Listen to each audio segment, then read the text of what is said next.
Hey everyone, thanks for joining us for the study on Mark. Before we get into that, I just want to encourage you guys again. There's probably a lot of time on your hands now. You could be spending a lot of time on TV or video games or things like that, but it's a great opportunity to really get into the Word with the Lord. So I encourage you guys to spend a little bit of extra time that you have in that. So as we go into Mark, we want to encourage you guys to read through it a couple of times, really look at some of the different things, the questions we've been talking about the past couple of weeks, and we're going to go over those now together.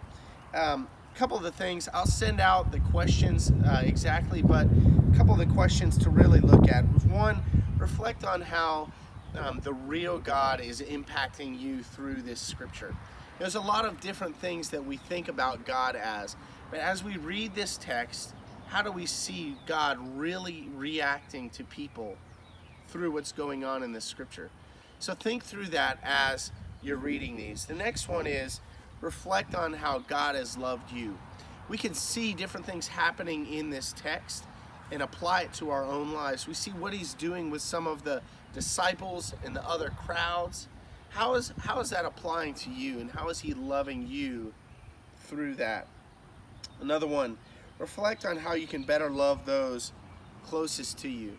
We've talked about in the past how Jesus really got close with his disciples and knew some of those that they were close to. And so Christ loved his disciples because he knew about those he was close with. I want you to think about maybe your family or really close friends, and how this scripture can teach you ways to better show them Christ's love that you're learning through this text. The next one is how you can be a witness of his love.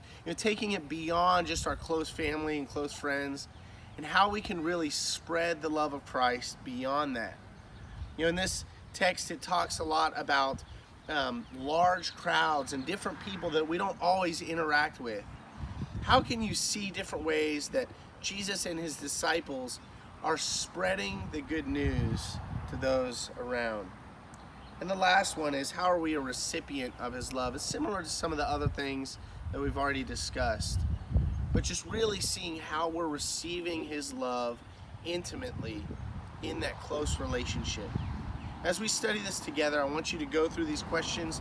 Like I said, I'll send them to you, and just spend time really dwelling on his connection with you and how you can be taking that love from him and giving it to other people. Just like the Great Commandment tells us, love God and love others, and that's what we want to do. We want to learn how Christ is teaching us to do that through Mark. So join us in this study. If you learn things, go ahead and post them on Facebook, and we can discuss those together. Thanks for joining us.